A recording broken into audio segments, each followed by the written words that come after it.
Welcome back, guys, to the Ken playthrough, and I figured the whole thing was I finished off Chun-Li, so I figured I'd show like the first few seconds of that fight so you knew I was fighting her, because otherwise it was just going to end with the end of the video, the end of the fight. So now we've finished off all the 7 fighters last time, so now it's time for the boss characters. So now it's time for Balrog. I'm talking like you haven't played a Street Fighter game before, but we're just gonna kind of go with it. Yeah, it looks pretty packed. Looks like some people are really in the mood to see some street fighting. Those guys that are kind of the closest in the background look like they're Balrog's friends or something. So, Balrog actually is a criminal. He does illicit things, so Vega kind of does, but he's more sophisticated about it. And then Sagat is just a villainous martial artist. He doesn't really commit crimes, he just hates Ryu, I thought, but that's kind of the thing, so I figured I'd do a second one of these just to kind of get this out in motion, to really get my channel bolstered a little bit more. I like the idea of doing that. I mean, I was going to do this episode tomorrow, but I kind of was on the swing of it, and I'm getting ready to go out for today and get some errands done, so I'm going to get that taken care of. So, yeah, I mean, really, the problem with, like, Acid Roots right now is there's just not an abundance of games I can beat. Also within the ability of, like, the recording equipment that I have, which is mostly just what I did before, and then the camera in front of the television, so it's getting kind of faulty, but I'm gonna keep persevering just to really hope for some of this. I mean, I know the story is, at this stage, probably getting tiresome, because we're on, like, the 3rd month now of not having it work correctly, but the limitations of the pandemic are the main villain in this scheme. This is what you have to know.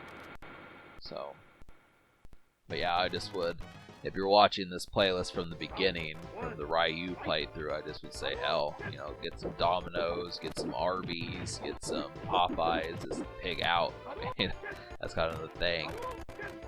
So, but speaking of, like, street fighting, I have been working out. I bought a dumbbell, and I've been trying to increase, I know this sounds kind of amateurish, but trying to increase some of my physical strength with the dumbbell. So I have used like less than 20 pounds in the past. Now I'm going to use a 15, and eventually as that gets easier, I'm going to fuck around with like an 18 or 19 pound dumbbell. That is what needs to happen. It works. Every single character in this game is built. This is the thing about it. There's no slackers. Like, the most out of shape person is E Honda, and he's still, the game tries to show that he's relatively built, so it's fun to kind of take care of your body, you know. But I need to get the push-ups and sit-ups going also, and that sort of stuff. But so Vega and M. Bison are the 2 characters that give me the most problems, just because Vega is so swirly. It's really the thing you have to know about him, is he always does this move, and you have to hit him in the air or he'll keep doing it. It's really a bastard. You know, the time limit will run out too, so that's kind of your enemy. He's just being a bitch right now. He's being a little punk. Kicked in the jaw with that attitude, dude. See, he just kind of goes back and forth. It really makes me wonder, as far as like how to use that technique in like normal settings, because like if you were to play as Vega, if you could keep doing that and piss off the other player and shit. So Sagat is really not that terrible. It's mainly Vega and Bison. So. But I definitely want to mess with Street Fighter more, so you at least have like a nice cache of things to sit there and do on the channel. So I know I only have a little bit over 200 videos right now, so considering my channel is almost 7 years old, this is like, can't have that happen now. I just really have not taken care of this channel as serenely as I might have liked to and wanted to. I do have an Alice in Chains CD next to me, so I'm thinking about messing with like Alice in Chains MTV Unplugged album. Which Alice in Chains has a pretty good discography, so I'm just thinking like what I want to mess with that project for. I was obsessed back in year 2 of Acidic Roots, and for newbies, that's the 2016/2017 year. I was obsessed with Nirvana's Unplugged album back in those days. I really enjoyed that.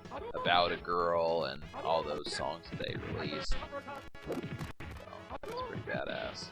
The Man That Sold the World, those type songs.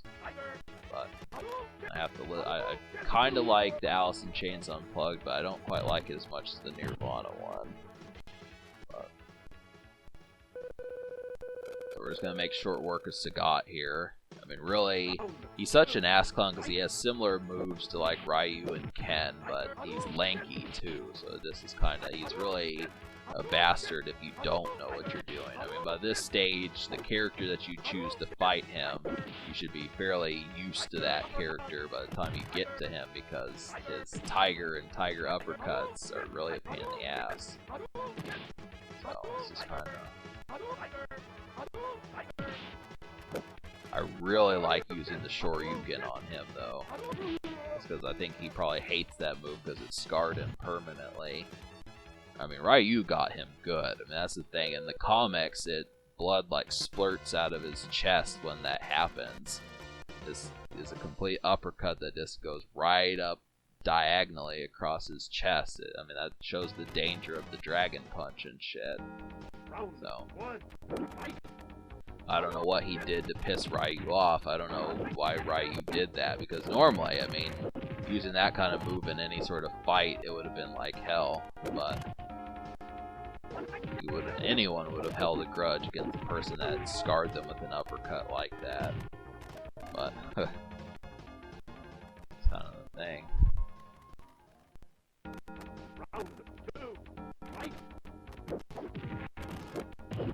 I really hate M. Bison sometimes. I mean, he is just a bastard on any difficulty setting. I mean, you try to lower the difficulty, he doesn't care. he doesn't give the first amount of a fuck about the fact that you picked easy or very easy or super easy. It's like, forget it, man. You're gonna get your ass whippings. So, luckily I'm good enough with Ken that I can still chop this guy up somewhat. But this is kinda... He always uses that scissor kick move, and that's like, that'll make you go dizzy pretty fast. I just need one more hit. I was just trying to figure out what to do.